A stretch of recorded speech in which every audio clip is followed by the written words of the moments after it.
Hello, everyone. Welcome to Real Talk, Real Solutions, where authentic talk takes place with a biblical perspective.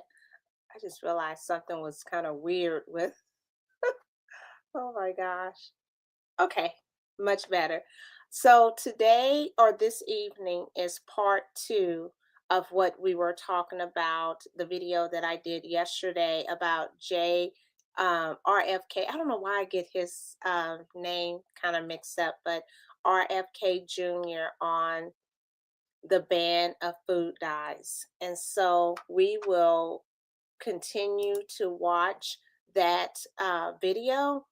And if you have any questions or want to leave a comment, please do come on out of the eye into the live and just and be here along with us, all of you who will be joining. But I don't want to delay. This will probably be. I did part one yesterday. There will be a part two today. And then I want to say we'll finish up part three tomorrow, but there is more stuff that is coming out. I'm telling you, I have not watched it. Also, I'm watching it real with you all as well and responding. So let's get started and share my screen. Okay. Yes. Share.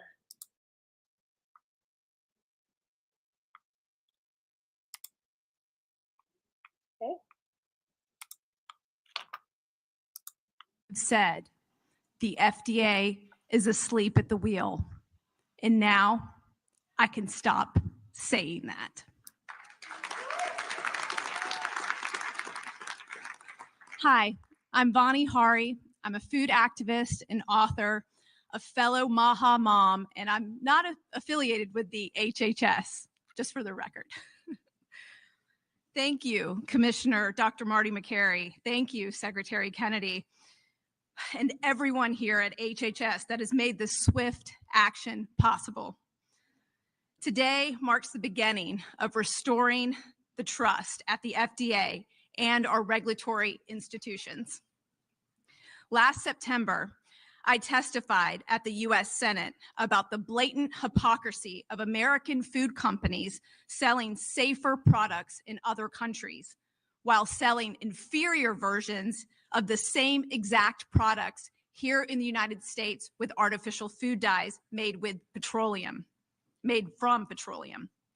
The outrage of American companies doing this spawned a massive grassroots movement to hold these companies accountable. 1,000 concerned citizens, moms, children, elected officials, health leaders from across the nation gathered in Battle Creek, Michigan last fall, asking Kellogg's to remove the dyes they don't use in other countries. We had over 400,000 petition signatures to deliver to their headquarters, but they gave us the cold shoulder. They told us to get off their lawn. Secretary Kennedy took our unheard voices to the campaign trail and elevated them all the way up to President Trump. From the moment my kids were born, I have taught them the truth about artificial food dyes because our government was doing nothing to protect them from these harmful ingredients. Now we are entering a new era, an era where we don't need to worry about artificial food dyes on the frosting of a birthday cake, the breakfast cereals served at schools, our children's Halloween bucket or Easter basket, the chips and the sports drinks being served after a game. This was the effort of so many incredible people, many of whom are in this room today. Thank you. Thank you for being loud. Thank you for coming together with me on this issue. Because you made your voices heard, we now have made history together. And now we have intellectual honesty coming out of the FDA, focused on looking at updated science on food additives that American food companies are not using in other countries. This is a win for every American who doesn't know the truth about the food industry. For all the mothers, the fathers, the doctors, and the teachers out there struggling for answers on our children's health problems when they can be solved with food. Because you know what? Food is medicine. Thank you very much.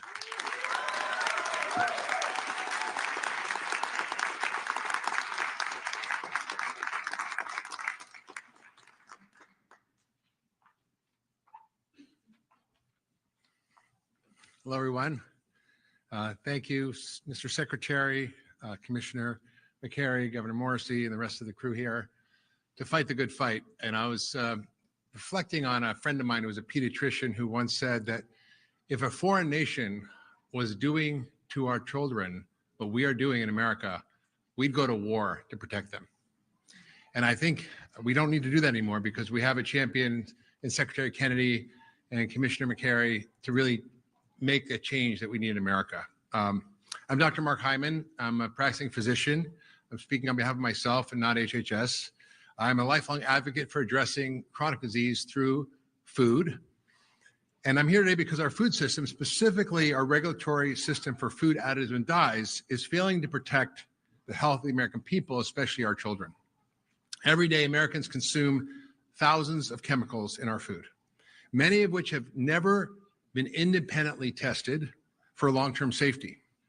Artificial dyes like red 40 and yellow 5, emulsifiers, preservatives, and so-called natural flavors have been linked in studies, many studies, to behavioral issues, to metabolic dysfunction, to inflammation in the body. And these aren't just theoretical risks.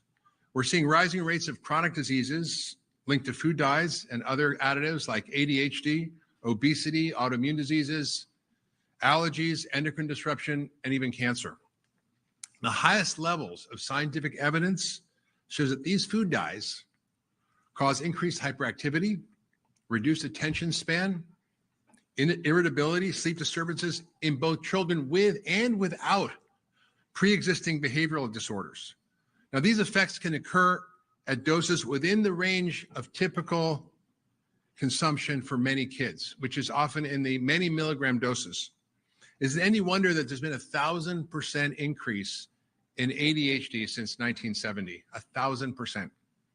No parent should have to guess whether the food they're giving their child contains substances banned in Europe but allowed here. No doctor should watch their patients struggle with chronic illness tied to ultra-processed food and be powerless to change it because our food policies lag decades behind the science. It's time, and it is time, it's happening, that the FDA and HHS is demanding full transparency, independent review, and science-based safety standards for every substance added to our food. Americans deserve a food system that protects their health and not corporate interests. Thank you.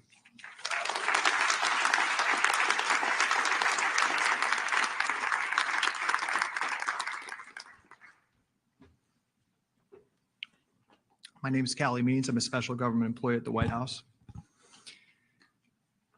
And if you look around the building here, this building is the home to the largest department in the US government, the largest budget for any department of any government in the history of human civilization is this building. And 90% of that spending is because we are poisoning our population with chronic disease. 90% of the spending from this building, and the spending from this building is 5 times what it is in Spain per capita, 4 times what it is in Italy. It is because we are poisoning our children. And 2 words are ringing out around the world from this building today, and those 2 words are common sense. I have had countless meetings with the food industry. They've talked to the media about this. They lecture us about not being scientifically rigorous on these policies with food dyes. Well, let's think about what that study would actually entail. A peer-reviewed, placebo-controlled study would involve giving these children shots of crude oil every single day for years and seeing what happens. When a study itself that the industry is telling us to do is on its face unethical, we clearly have a problem. This is also a day where the cries and the shouts and the applause from Maha moms during the campaign are ringing out across the country. Look at what we have here today. We have people like Dr. Mark Hyman, who've been fighting this and talking about the real science for decades. We have Vani Hari, who's been advocating, shouting into the darkness for years on this issue. We have Maha moms, we have children. They gave President Trump and Secretary Kennedy a sword during this campaign. Secretary Kennedy and President Trump are walking with the Maha moms behind them. And what's happening today, and I have a plea for the media, let's not cover this cynically. This is a major win. This is a major win among grassroots forces against special interests. These are things, as you know, that industry has been fighting for years and years and years. These are things that a year or 2 years ago would have been absolutely out of the question to ever have happened. This is a major, major win. And I have a plea also, quite candidly, for Democrats. I've met with Cory Booker. I've met with a lot of people that care about this issue. Where are you? Come to HHS, come to the FDA, and work with this administration on these unimpeachable issues. This is our children's lives at stake. We are poisoning our children. This is a monumental day of turning the tides in this country. And I just want to introduce the Speaker of the Utah House and recognize the incredible state leadership, 25 states around the country, inspired by Secretary Kennedy, inspired by President Trump, who've passed Maha bills and given the leverage for the federal government to be here today. So I want to introduce Speaker Mike Schultz.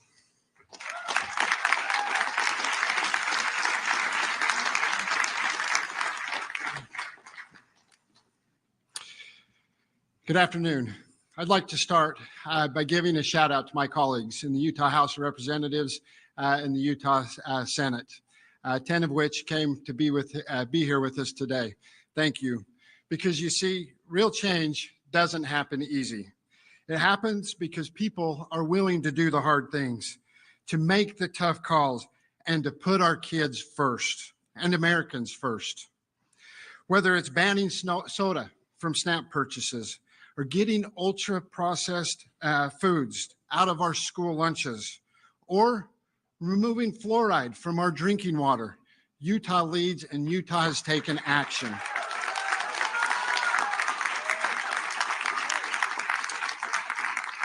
This year, we passed a ban on dangerous chemicals and synthetic dyes in school lunches. In fact, one of our largest school districts has been doing this for 3 years already, showing that we can provide a healthy environment for our kids without overburdening our schools and our school systems. These decisions aren't easy, and they're not always popular. But the mark of leadership is doing the right thing, even when it's hard. Secretary Kennedy can attest to that. While we're proud of the work we've done, we know that this fight isn't over. And it's not won in a single session, or in a single bill, or by a single state. It takes collaborative, sweeping approach to bring people together, local, state, and federal governments, all pulling in the same direction. That's why we're grateful for the growing partnership between the Utah Legislature and the Department of Health and Human Services. It's the kind of collaboration that gets things done and moves the ball forward. We appreciate the support, and we really respect the leadership in this room, especially Secretary Kennedy, and we're excited to keep the ball moving and to keep things going. Let's make America healthy again, because our kids deserve better. Thank you for allowing me to be here with you today.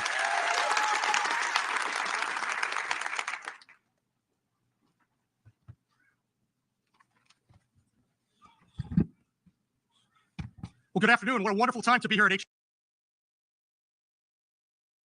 HHS today. I just want to start out and thank the Health and Human Services Secretary, Robert F. Kennedy, for his vision and for all the amazing work that he and his team have done in just a very short period of time.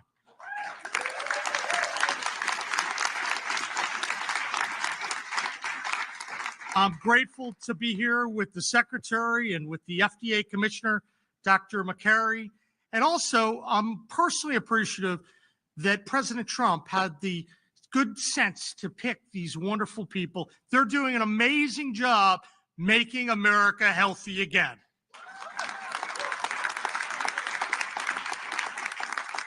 I also look around this room and I see a lot of leaders of the MAHA movement and their mission of making their states and their country healthy again. And I know there's some people here from West Virginia, some of our leaders who really led the way for the recent legislation, which maybe had something small to do with why we're here today. So Senator Barrett and Senator Chapman, and there are a couple other folks here.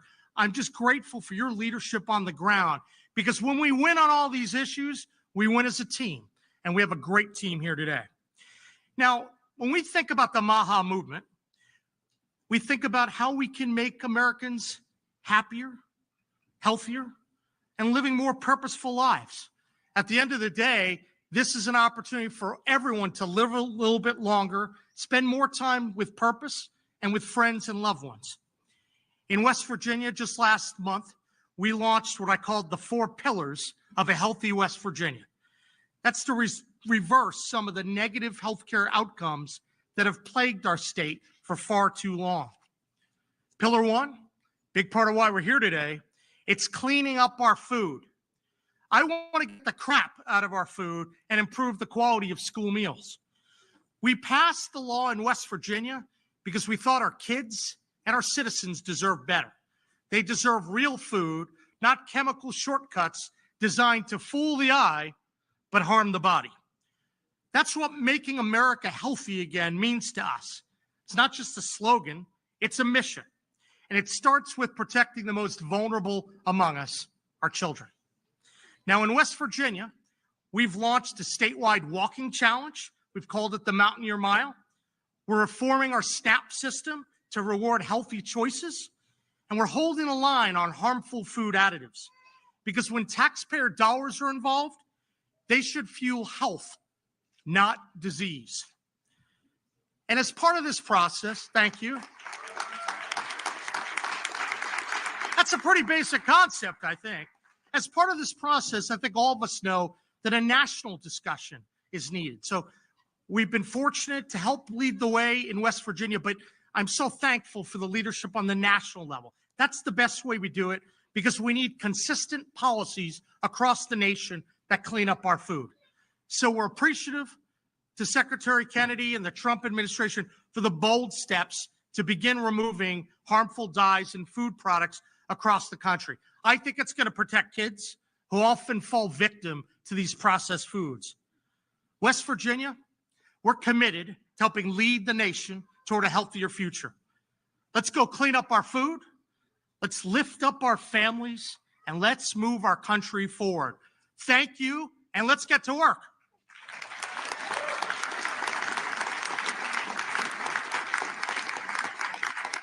And now it is my pleasure, my honor to introduce someone who makes a lot of people nervous here in Washington. That's Secretary Kennedy. Secretary Kennedy, this is a guy that's willing to speak the hard truths and stand up for everyday Americans. Even when it's not popular, he stands up, he makes it happen. Let's join me in welcoming him, a warrior for America's children, JFK Jr. Let me see it.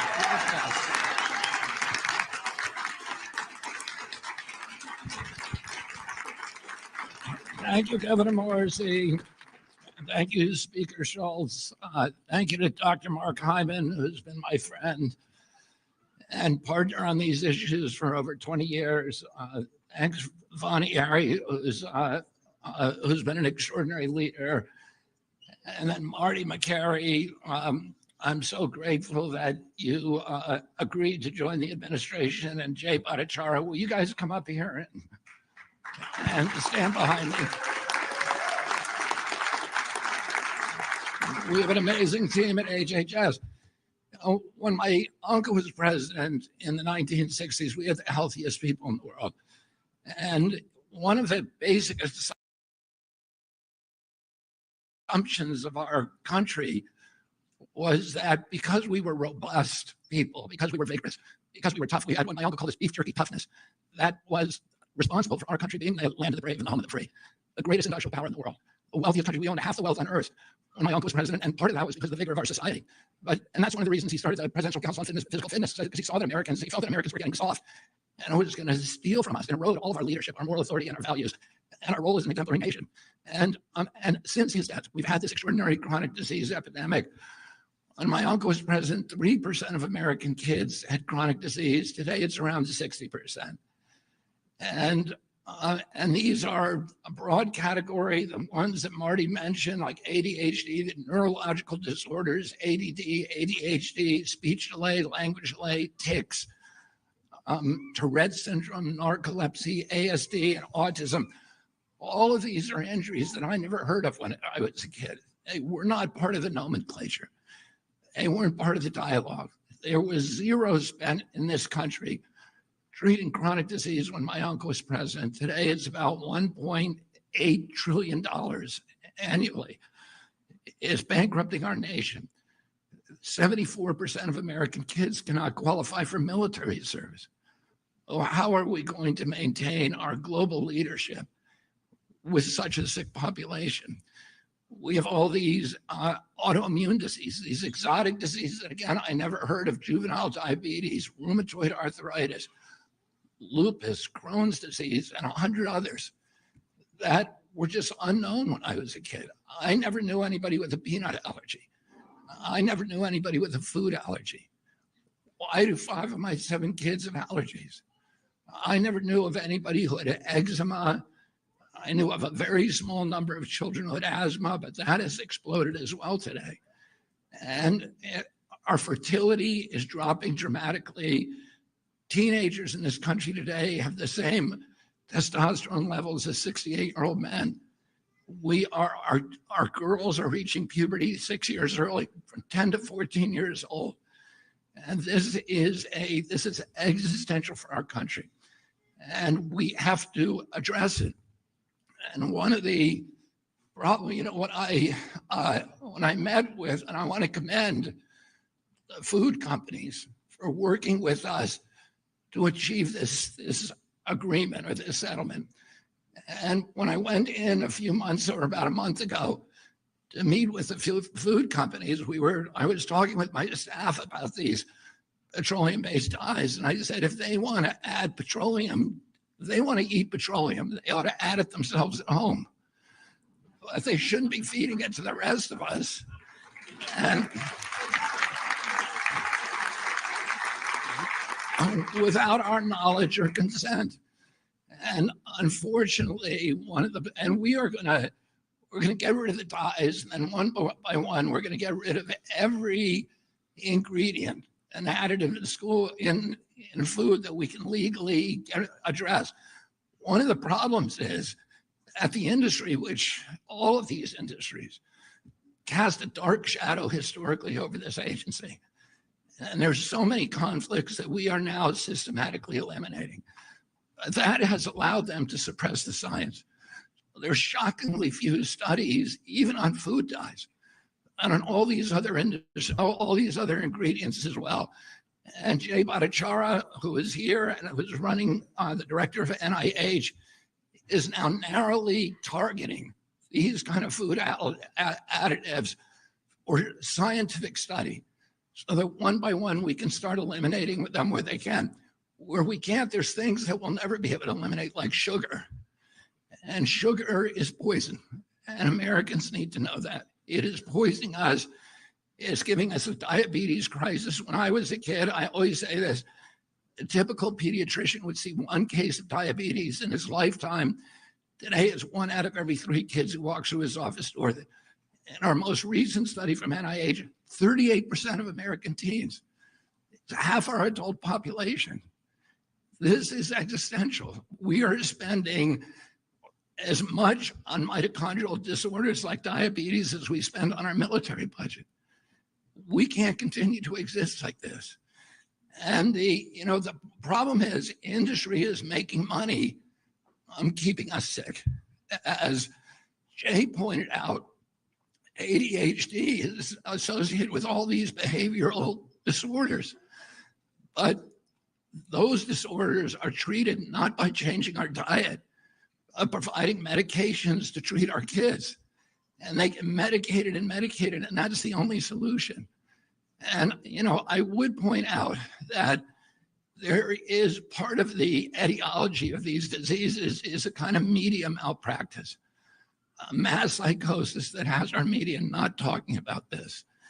And one of the possible reasons for that is the amount of money that's coming from the pharmaceutical companies into our media and from these food companies for the advertising.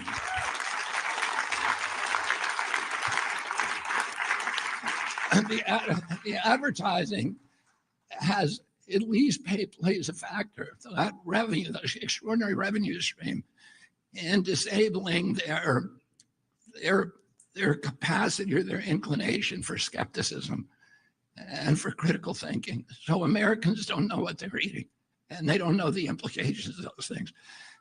And for those products, Mark Hyman says in his book, the 10-day sugar detox diet, which I'll give a plug to, is a very good book. He talks about how dangerous sugar is and how it's as addictive as crack. And our children are addicted to it from when they're little kids. Our agency recommends, I think, a huge amount of sugar for kids from when they're born. And it's hurting them, and it's addicting them, and it's changing their taste buds so that they crave it.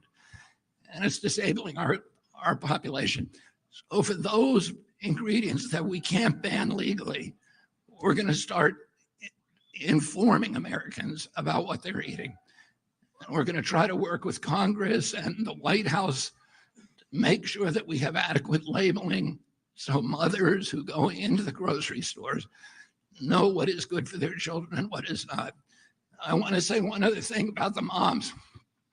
When I went and spoke for the first time, and I met with the heads of all the food industry companies, one of the things that they said to us is that the worst thing for us is if we have a patchwork of legislation in all these different states, because then we're not capable of marketing nationally distributed products, because we're going to have different regulations in every state. And they didn't want that. And that's one of the reasons they came to the table with us. I want to thank Speaker Schultz. I want to thank Governor Morrissey. And I visited many other governors in Virginia and West Virginia, in Arizona and Utah and other states that are banned, that are having these local bans. But those bans have given us leverage to make demands in the food company. And the only reason that those states have banned these products is because of these ladies and millions of more across the country, the warrior moms who have powered the MAHA movement.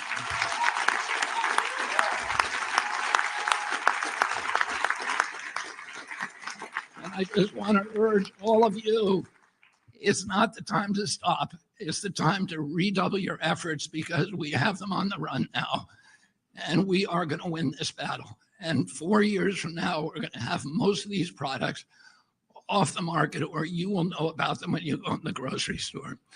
So I want to thank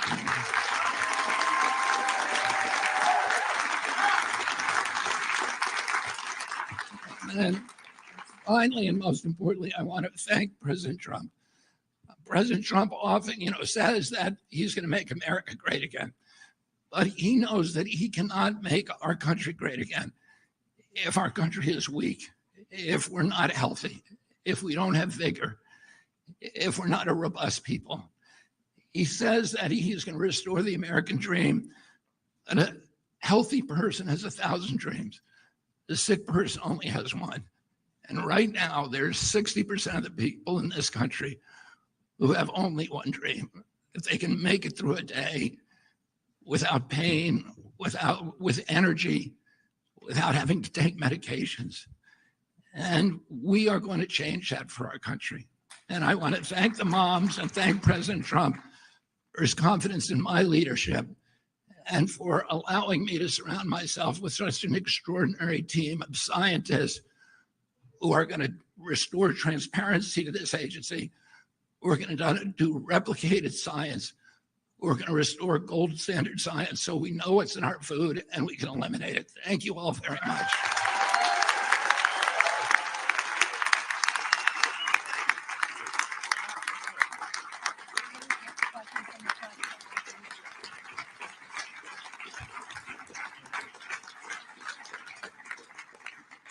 Thank you, Secretary Kennedy. Thank you to everyone for being here, and thank you to the press for attending today. We're going to take some questions from the press. If you can please say your first, last name, and outlet when I call on you, that would be great. Sarah, CNN. Here. I got it. Yeah. Hi, Sarah Overmall from CNN. Secretary Kennedy, you talked about how sugar is poison and how it's addictive. Is that the next step for you, looking at policies to reduce or even eliminate sugar in food products? I don't think that we're going to be able to eliminate sugar, but I think what we need to do probably is give Americans knowledge about how much sugar is in their products, and also with the new nutrition guidelines, we'll give them a very clear idea about how much sugar they should be using, which is 0. Yes. Hi, Helena Bottomiller-Evich with Food Fix. You mentioned the goal is to work with the food industry to get the most of the major synthetic food dyes out. What is the plan if the food industry does not voluntarily agree to do that? And what are the next steps if you can't get agreement within the industry? Thank you. Well, here the industry has voluntarily agreed. And so, you know, I think as we move forward, we are going to work with the industry. They've shown a lot of leadership on this right now. And in fact, we're getting food companies now and fast food companies who are calling us almost every day and asking us, how do we do this? What do you want us to do? Will you do a press conference with us? And so we're really happy with the reception. I think they're ready to change the industry. They have children too. There's no such thing as Republican children or Democratic children. Their children are going to the same schools. They're eating the same foods as the rest of us. And I think most of them really want to have a healthier America. They want clear guidelines and they want to know what they can and can't do. And we're going to give them that.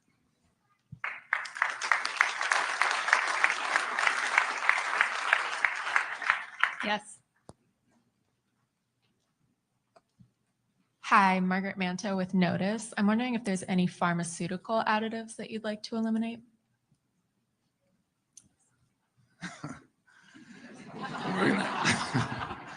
We're gonna start on that next. I don't have anything particular there.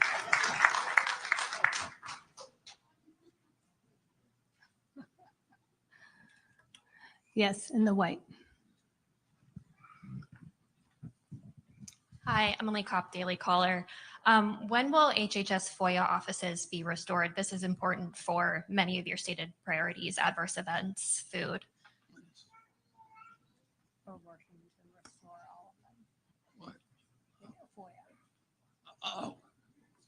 When is our FOIA?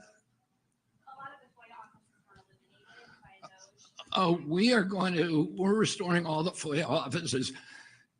And we're going to make it much easier for people to get the information. We're going to try to post as much as we can. We're going to start a website with all former FOIA requests and the documents that were produced so people don't have to do it again and again. And we're going to try to get as close as we can to total transparency in this agency. You know, I spent a lot of years litigating under FOIA. And I experienced the frustration of going year after year and being stonewalled by the agencies. A lot of the people who are in HHS right now come from that background. So we all understand how important it is to have, you know, clear communications. Well, the papers that we produce in this agency do not belong to us. They belong to the American people, and we need to be honest with them. And let me just answer the question before you about the drugs and the pharmaceutical products and the additives to the pharmaceutical products. Right now, Jay Bhattacharya is working is assembling teams all over the country of scientists at universities and research centers to look at all of those products so that we can have, I mean, one of the problems is we don't have good science on everything. And we need to have science before we take policy action. And that science has been suppressed systematically for decades because of the conflicts in this agency. We're going to remove those conflicts. We're doing the science, already doing it. And we'll be announcing a series of grant opportunities this summer on all of these different ingredients. And we're going to have good information for the American public, and then we will take appropriate action. Ashley. Ashley DeMello with Fox News Digital. Will there be a way for Americans to identify products that are complying with this phase out? Such as labeling or? We're looking at labeling. Labeling, we have to go to Congress for. But one of the things that we're going to do is we're going to post all the information we have about every additive on an open source website. So that, and we're going to encourage companies that develop apps. There are a number of other apps out there today, like Yucca is one, but there are a number of others. I use Yucca, and my wife uses it in our home. Those apps, then you can use, those companies will develop apps in the private marketplace so that mothers can go in, they can scan a barcode of every product in their grocery store, and they can know what's in it and what's not. Thank you. Jan? So, Secretary Kennedy, you have a lot of issues on the MAHA agenda, obviously.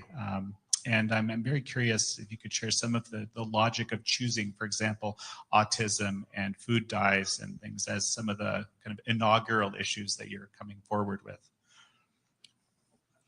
I would say, we're in a triage situation now. So we're choosing our priorities based upon the issues. Food dye is just a no-brainer. Nobody wants to eat petroleum. Everybody knows there's enough science out there that we know it's terrible for you. It causes health problems, but also behavioral problems. And so we can act on that now. Anything that we can act on, we're going to act on immediately. Some stuff we need science for. We just need to do more science. But a lot of times you hear people say, oh, we're going to do more science on that. And then 10 years go by. That's not going to happen. President Trump wants dramatic change. President Trump wants dramatic change in the next 2 years, and we're going to deliver that for him. In terms of autism is a priority. We've gone from 1 in 10,000 now to 1 in 31, 1 in every 20 boys. This is 1,000 times more impactful to our country from an economic point of view, from a moral point of view, from just from the perspective of just our national well-being. That it has to be, it's costed by 2035. It's going to cost us, autism alone, just one of these chronic diseases will cost our country $1 trillion a year. We have to end that, and we have to end that because the children and the families are suffering so terribly. So that has been a priority for me for 20 years, and it will continue to be a priority, and we are going to find the answer very, very quickly, and we're going to eliminate the exposures that are causing it. Yes.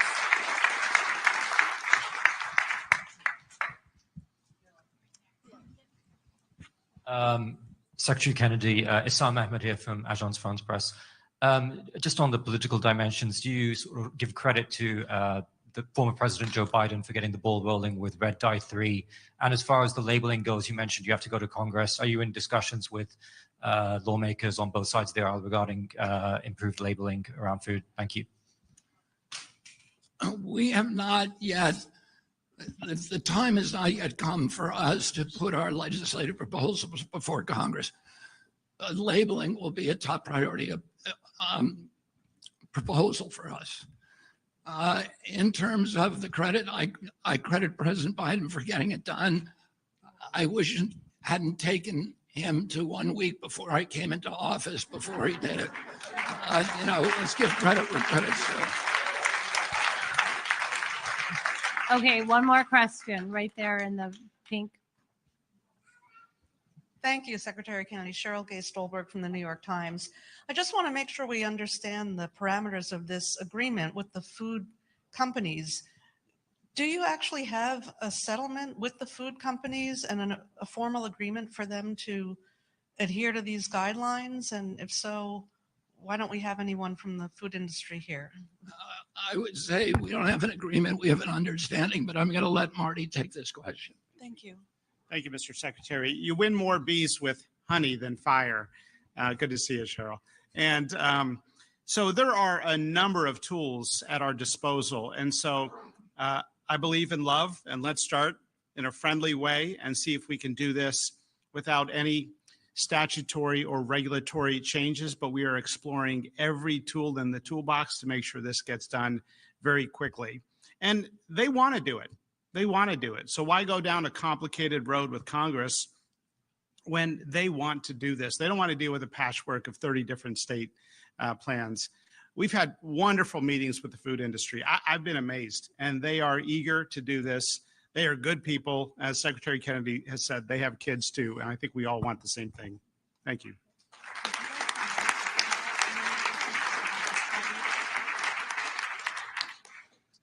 So I just wanted to make a couple of comments about the role of the NIH in all this.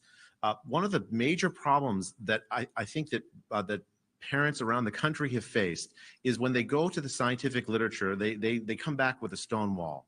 They hear that, well, the science hasn't been done, it's not rigorous. And part of the problem is that scientists are afraid to ask questions, basic questions that parents want answers to.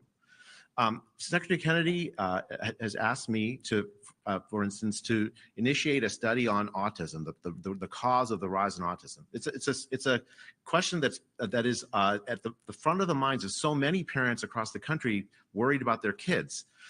And yet scientific progress on this has been slow because scientists are frankly scared to ask the question. The goal of my leadership at the NIH is going to make it so that those questions are no longer taboo among scientists. Scientists need to work on the things that actually are at the top of the minds of the American people. The mission of the NIH is to do research that extends the life expectancy and improves the health of the American people. And that's exactly what we're going to do.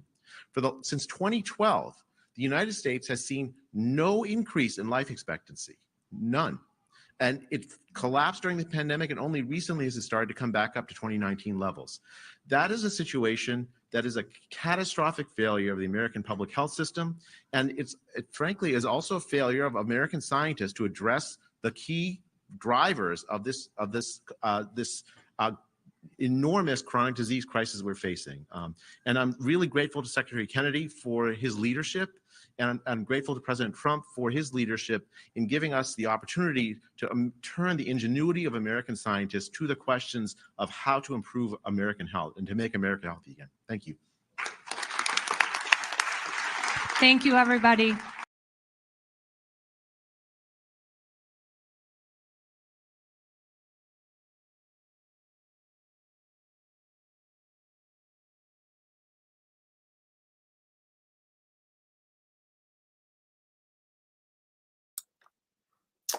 Wow. This, oh,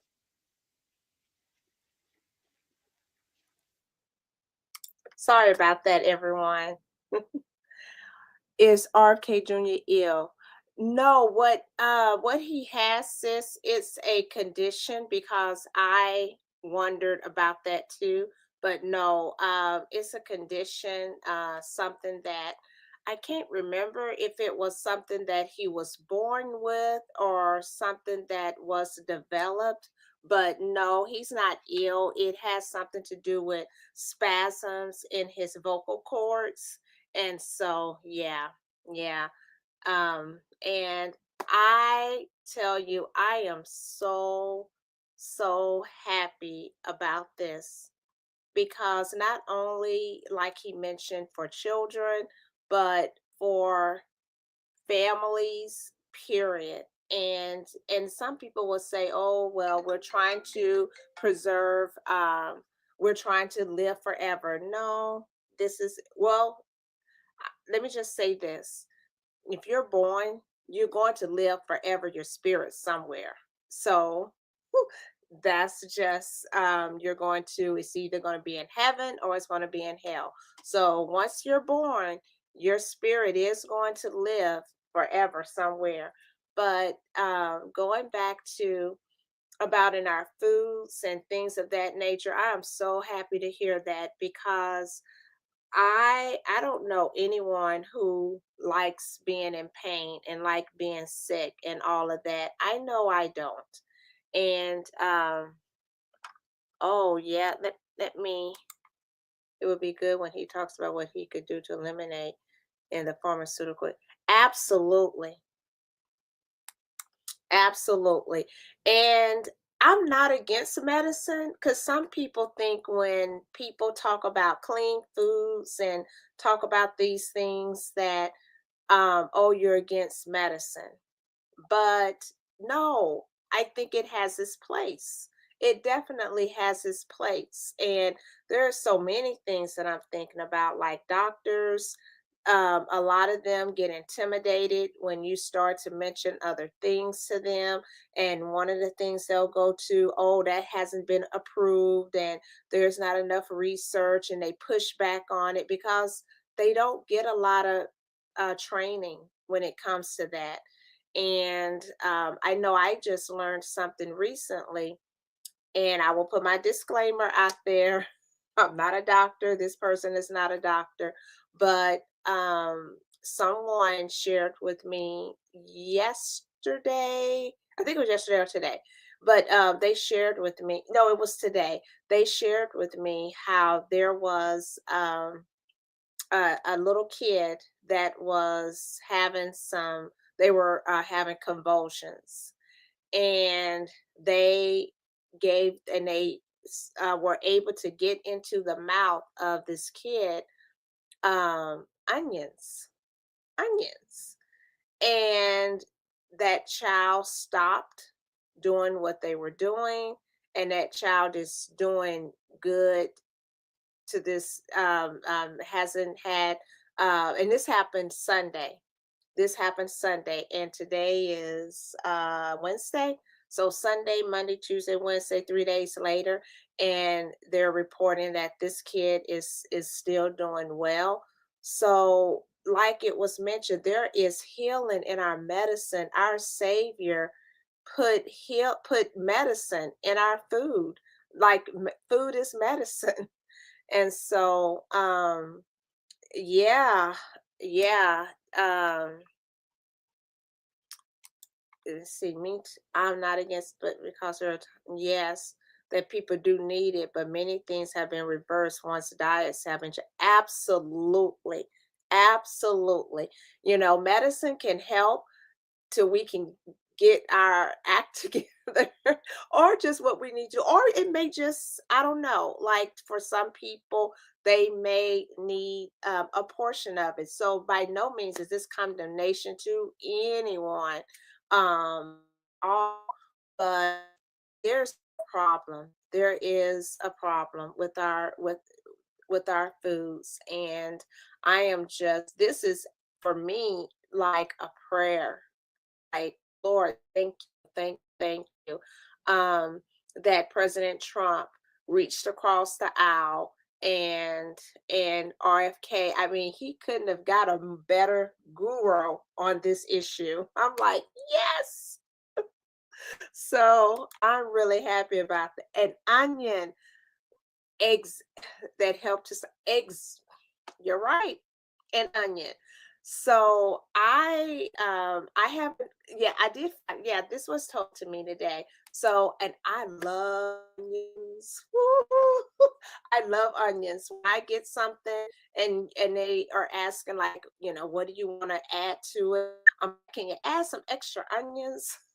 So I love onions. And so, but it's I'm excited about this. And so, and like my sister with healthy talks, healthy talks.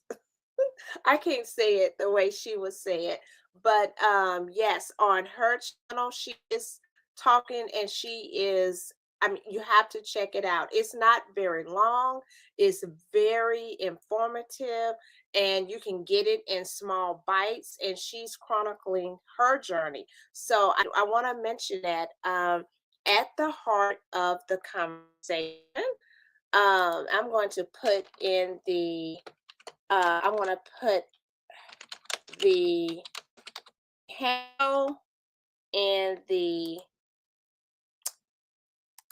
so at but if you also look at, if you type this in, you will see as well. Let me.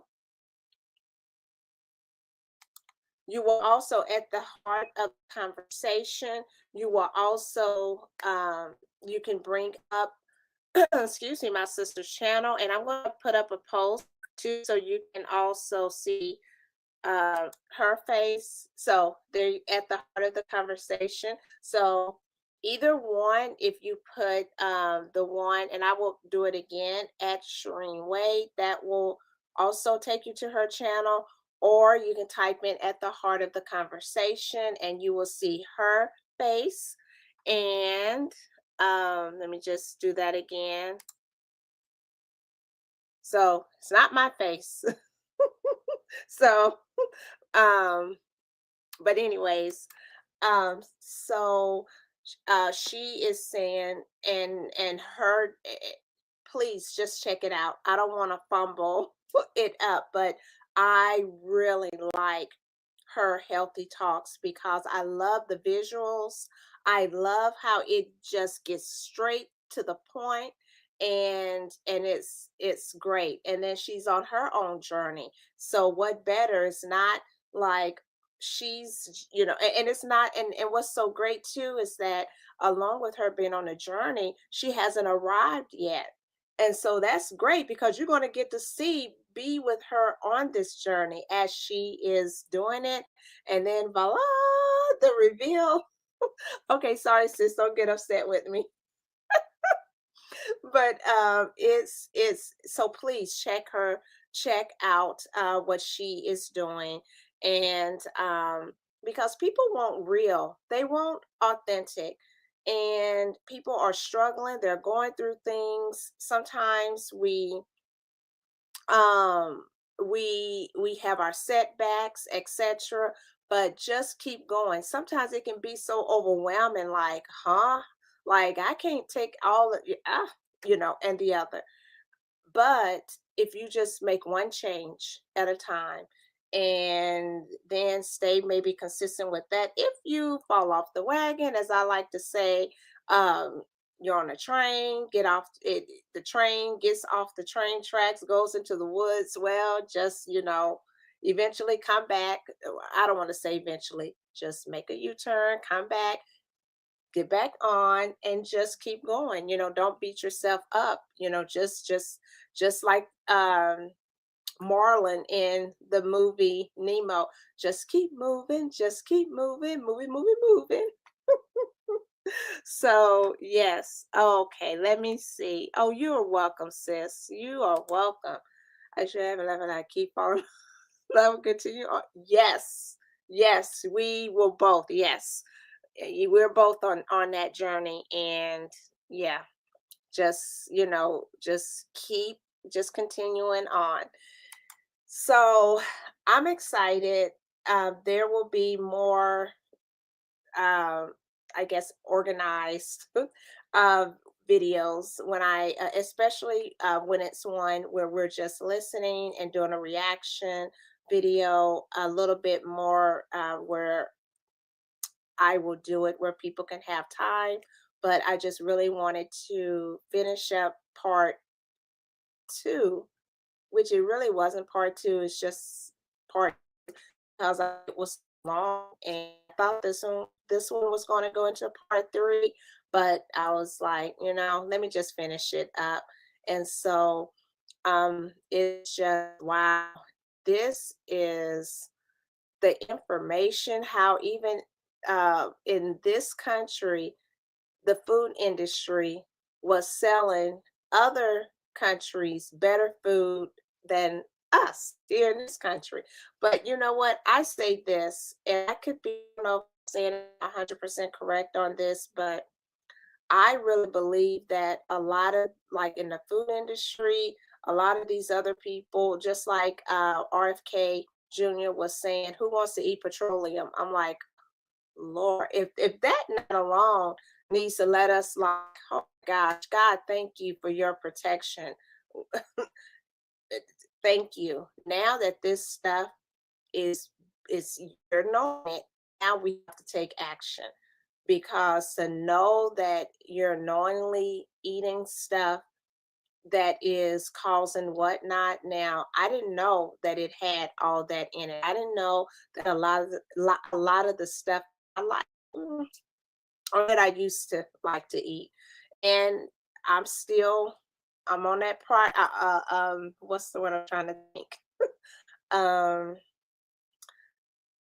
I'm getting better, a whole lot better, but it's still a little hard, such as like birthday cake. And I used to like Twinkies and a whole lot of stuff like that. Yes, I'm admitting. um, and I just didn't know how bad. I was just thinking about the sugar. Oh my goodness. So now that I know better, got to do better. But you know what? I want to say this. This is also an opportunity that I think that has opened up, especially for those who can cook. You can now, because this is kind of new, and we have an administration that's really pushing to make things better. So this is a broad scope that where those who can cook start healthy stuff, create healthy stuff to replace all this other stuff. And so and you could make, like, wow, whereas before how things were, um it's just healthy, didn't really, but now it's like it's wide open. So if you have a talent, if you can cook, if you can whatever, please do something, because I will order something from you. I will be a consumer. So yeah, but thank you. You are so welcome. So welcome. Yes, a lady I follow, it says she is allergic to the pesticide. Yeah, she went to other countries. She was able to eat the fruits and veggies. See, see, our sis was saying, look, wow. So let's do this. Let's have healthy talks, and let's get healthy together. So I will not hold I won't hold you any longer. I just wanted to come on, and I'm just super fired up about this. I'm not really a big cook, but I'm thinking, maybe something. I don't know, Shireen, maybe those rice cakes. Maybe you can create some healthy rice cakes. Oh my goodness. Hey, it's um what is it? Witty inventions that the scripture talks about. So, healthy rice cakes, you know? And you do have like that cooking background, chef background. So. Okay, all right, everyone. I won't hold you. Oh, let's see. And I think, I don't think I can make these ice cream. Oh, oh. Well, is it that you don't think you can, or like have the skills, which I would say I think you do, or I don't know. Maybe it might be worth a try. You never know. Oh my goodness. Okay. Well, I don't have, unless sis, do you want to come on? Do you want to come on? I don't want to make them anyway. Okay. Okay. Yes, yes, yes. Okay. Well, okay. I think that's all I have. And so, sis, thank you so much for joining in. Thank you. And thank you all in the eye. Woo. Thank you so much for joining. You're appreciated. And I think that's all I have. So until next time. Okay. God bless. Shalom. Take care, everybody. Bye.